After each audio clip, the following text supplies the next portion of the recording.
Welcome back to another episode of the Unexpected podcast. My name is KP, the voice of perspective. And I'm Reese Boogie, Mr. Outside himself. How y'all doing? We're going to go into the sponsorship. We sponsored by OST Liquor Store off 288 OST.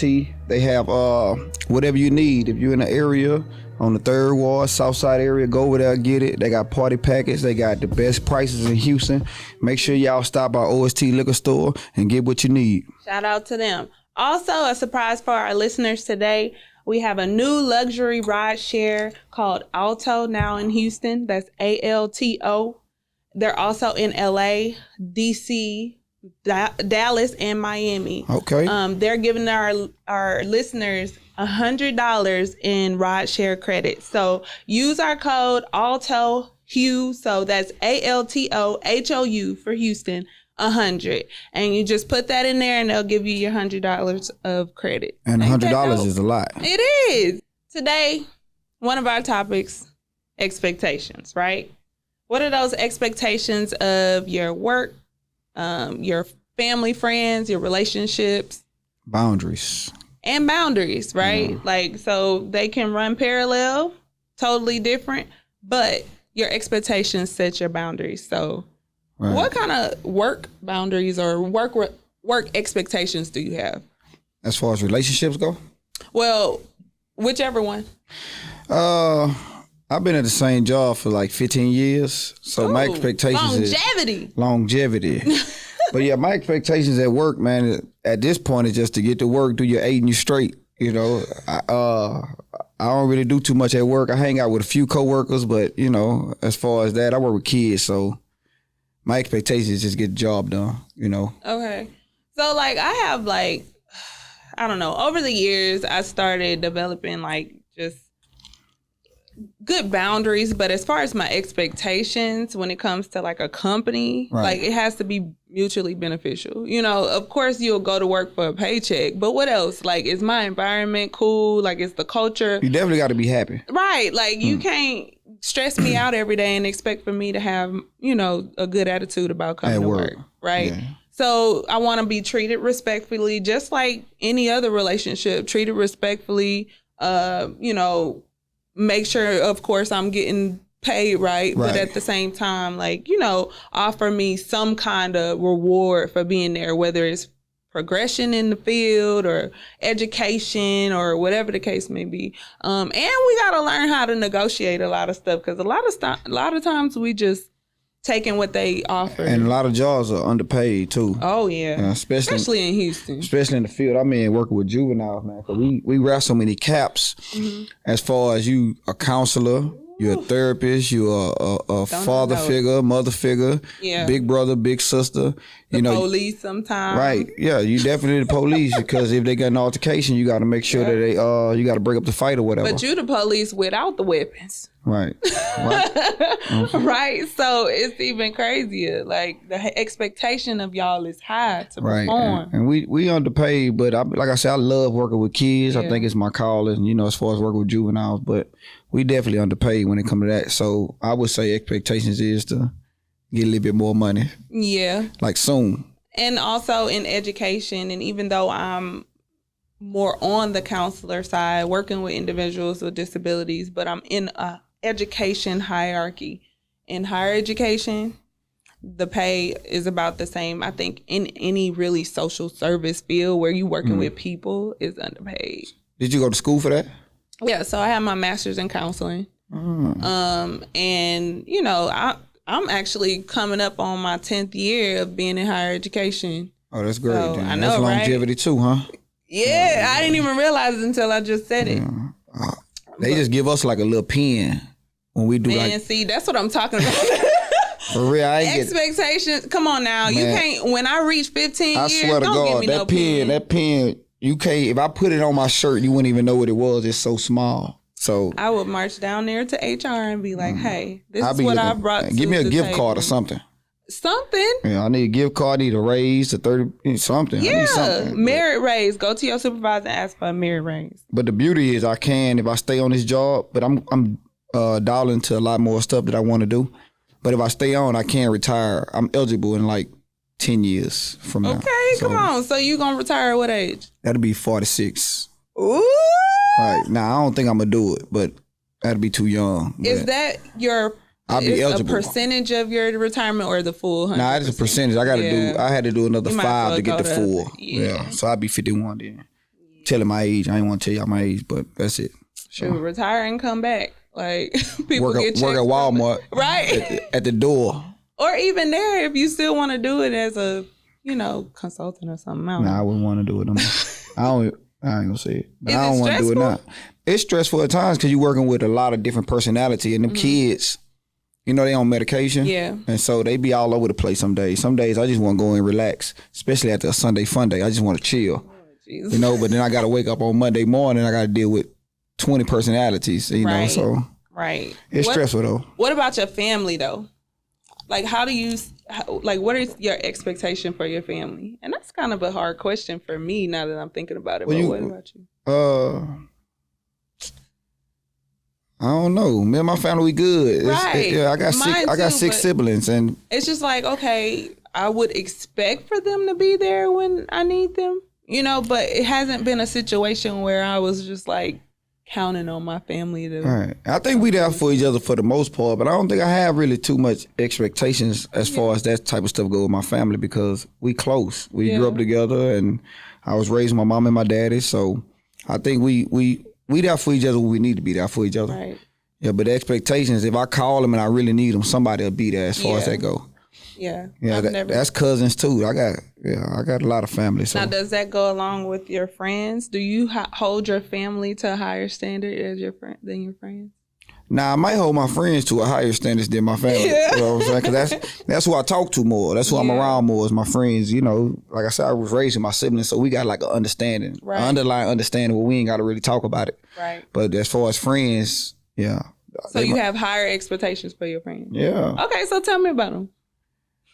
I just feel like if you need them, if you call on somebody, because we hang together, we around each other all the time, then, I expect you to kind of be there.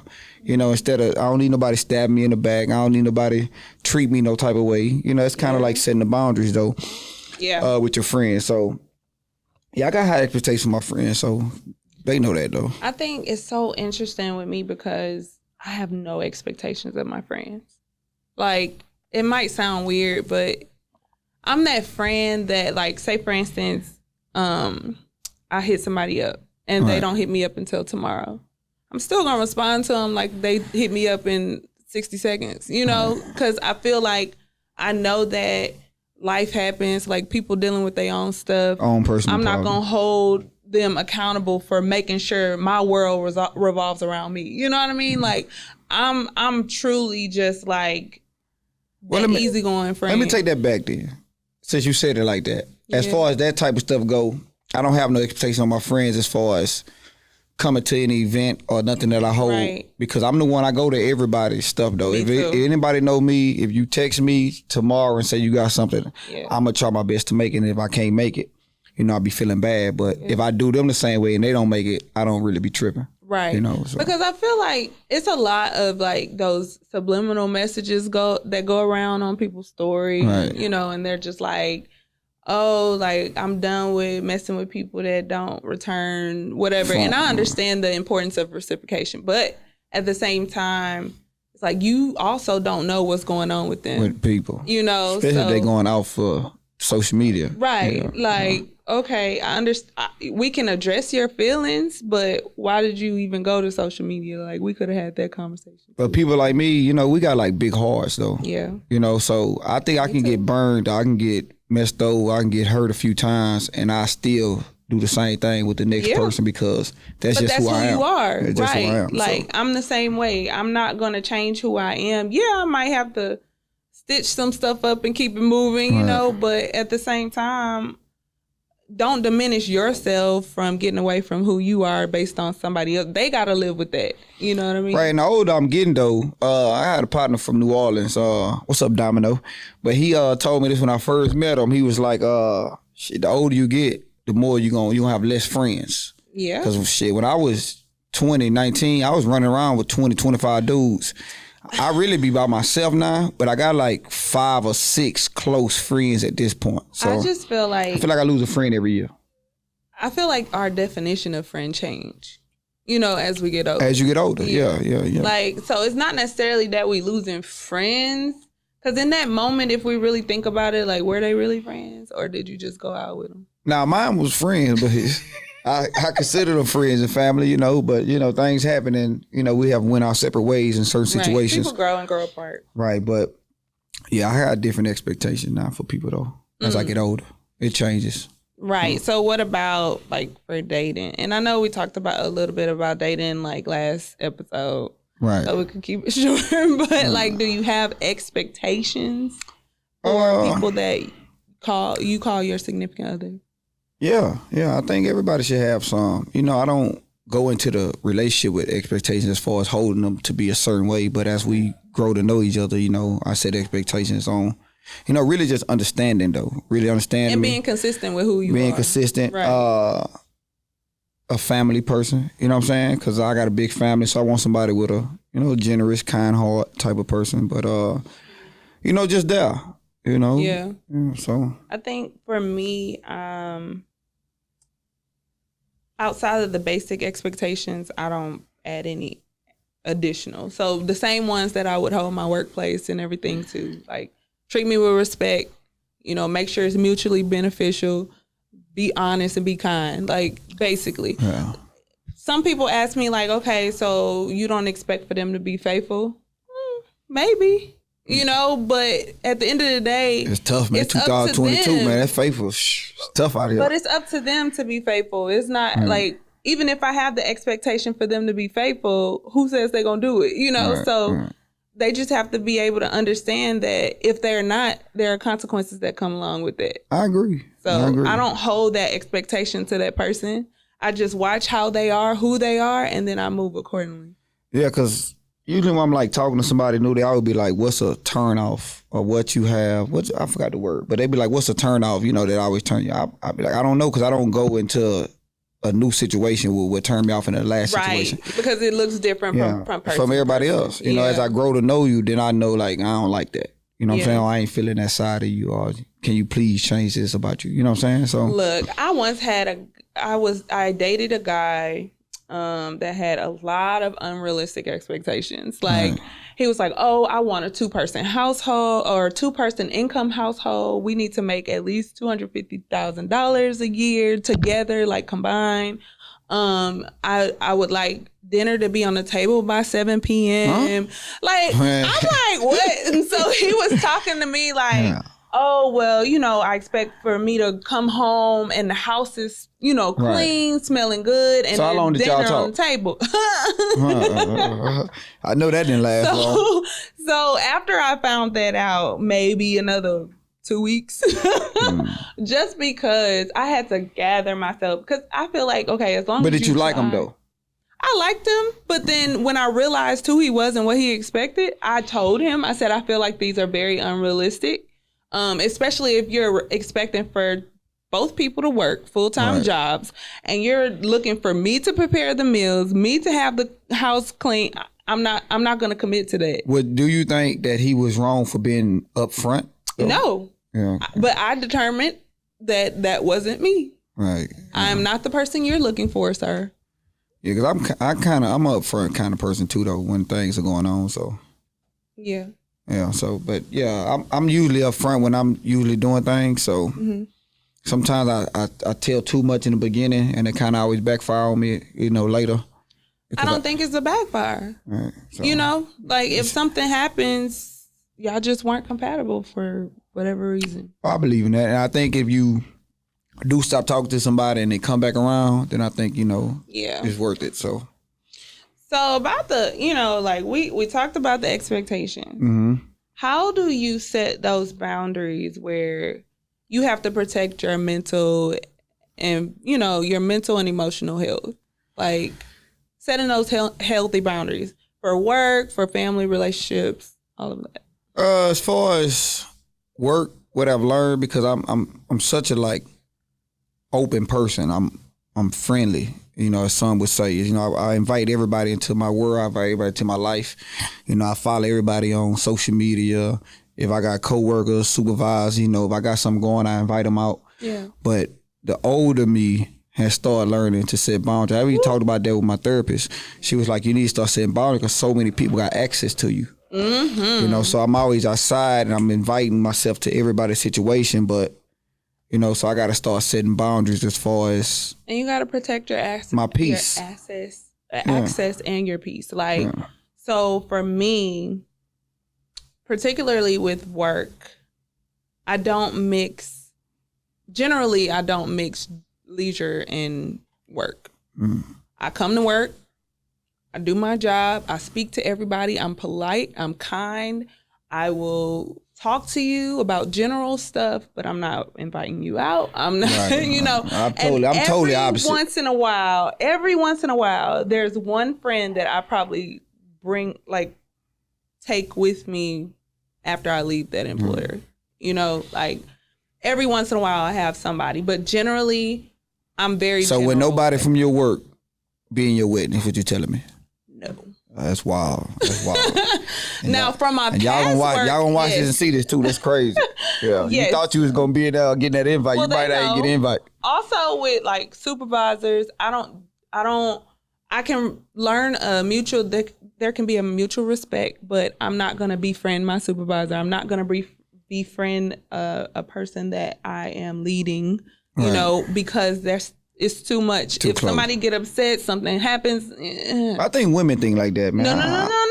No. I mean, the dudes I hang around and the people I hang around at work, you know, we all kind of the same way as far as moving around with each other. But even let's from the not label that as a woman thing. I don't know. Because I think y'all think about that. First off, y'all not even as friendly as males when it comes to that type of stuff.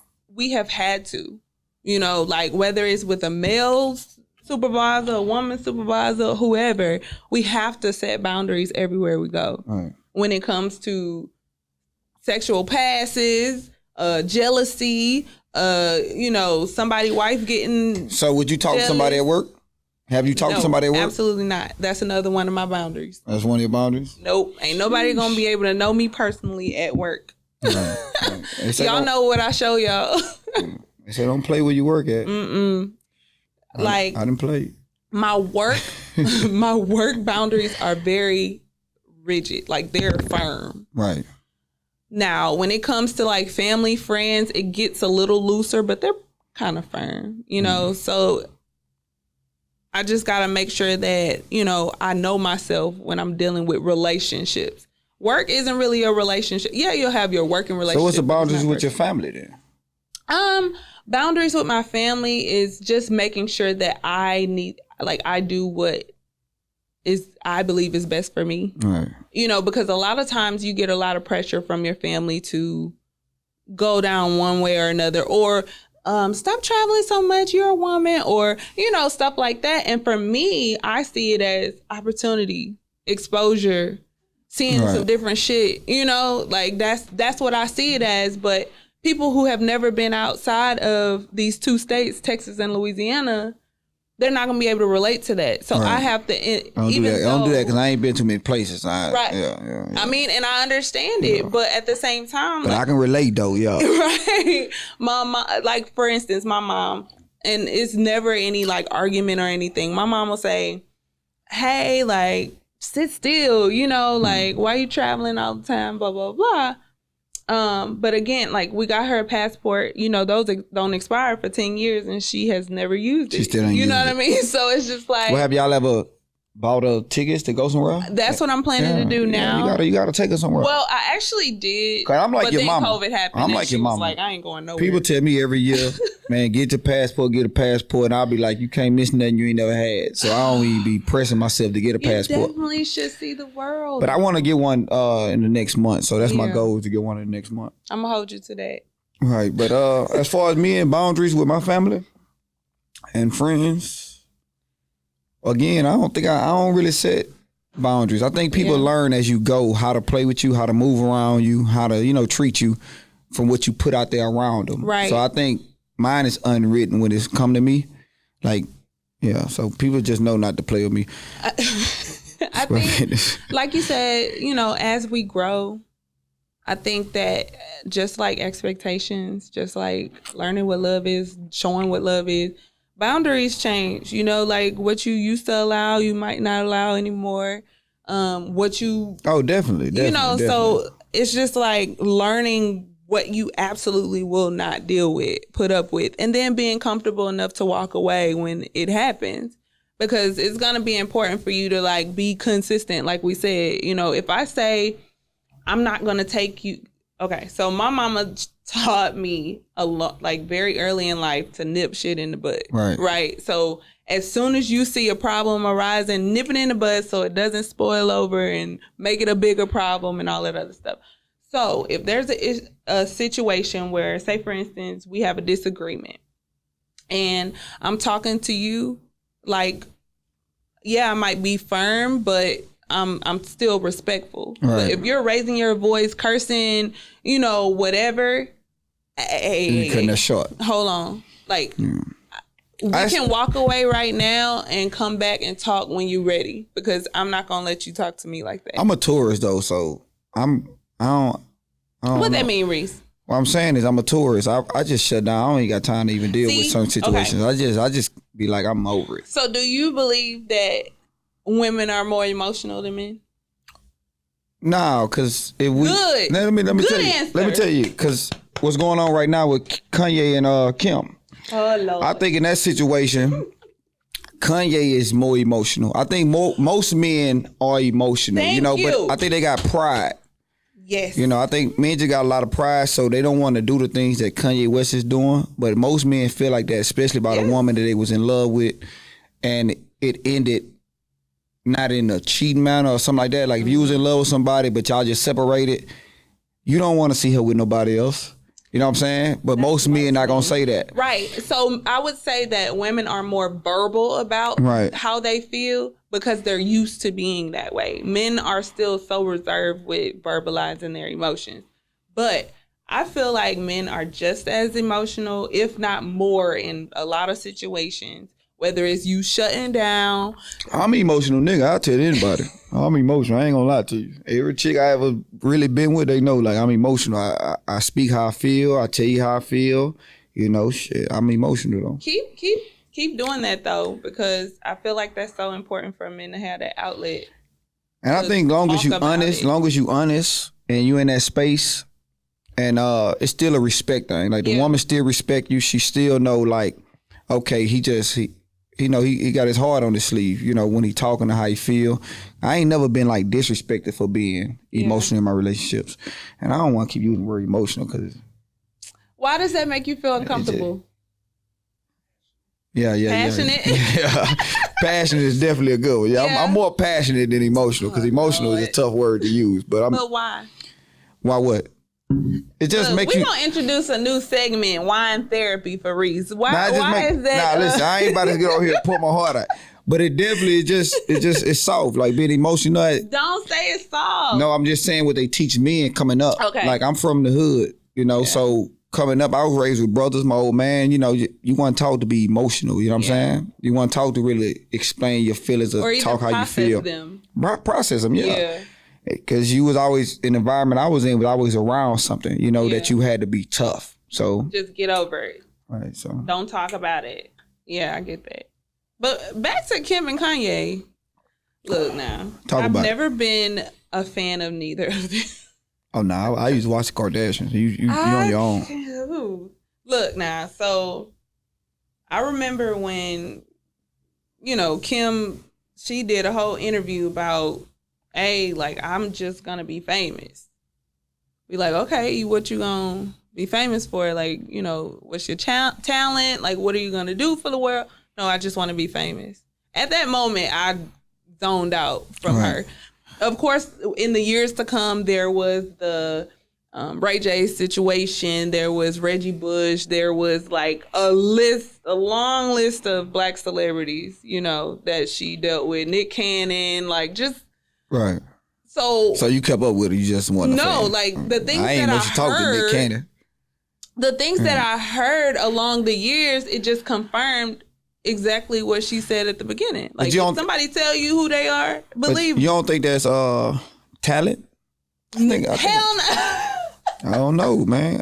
Especially what's talent? Listen, just the social media, people going viral for just making TikToks and Instagram. I think she's just ahead of her time with how she wanted to get to the place she wanted to go. So but I definitely think she's smart. I think she's a businesswoman. I think everything is calculated what they do over there. I will agree that everything is calculated. That's better than talent to me. That's almost like when you could damn near become a billionaire woman and people say you don't have talent. That's like delusion, though. Like, that's not really a talent. So it's skills? In my opinion. Because she had a sex tape, is it skills? I just feel like it's a different mind. Like, what is it? Huh? Because there's a lot of people that's not talented but want to be rich, but they ain't nowhere. Mm-hmm. So something she did in that line of work. It's almost like a sociopath, though. Like, I'm not calling her a sociopath. Looking good helps, though. Looking good helps. It does. I'm not calling her a sociopath, but if you can disregard anything, like you naturally think about how you present yourself. Do you think in this Kanye and Kim situation right now, she was part of the downfall, or you think it was him?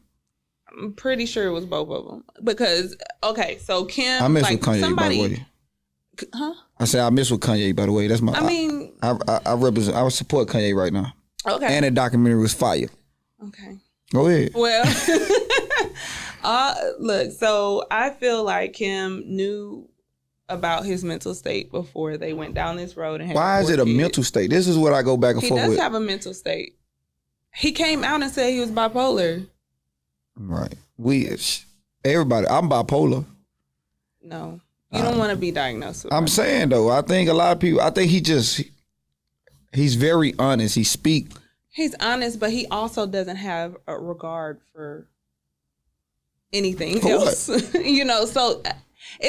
so I don't expect for you to understand it from the perspective that I have. Right. Because you're in the field. Yeah. Okay. Right. And I see it when people are having their crisis. You know what I mean? So, but I feel as though Kim saw an opportunity like she did with the other men. I don't think so. Because Kanye always been Kanye, but Kanye wasn't Kanye before the Yeezys and the $1 billion Kanye. Mm-hmm. Kanye was really in love with this woman. You follow the story. Kanye pursued her for years. You think she was in love with him? Yeah, I do. For somebody to sit down, I think so. I think Kanye was in love. No, do you think Kim? I think Kim was in love with Kanye? Yeah, I think so. Are you for real? Yeah, Kanye was even bankrupt at one point in time. He had a name. He had status. No, that's what I'm trying to tell you. That they smart people though. He had status, and she wanted to be famous. She had just why choose Kanye at the time though? Kanye wasn't famous then though. I mean, he was famous, but he wasn't Kanye. This before Kanye. He was chasing her for years. Right, but that's what I'm saying. He wasn't Kanye. Look, but she had just got caught up for paying somebody to marry her. You talking about the NBA player? Yes. She paid him? Yes. No, they had a whole thing on it. I ain't hear that story. Yes. Like, he said it. I thought he was a weirdo. He said it. So it's just like, he lied. You had all these... Come on now. Like, I'm trying to see what you're talking about with Kanye, with Kim, though. I don't understand what you're saying. All I'm saying is, I think that she wanted...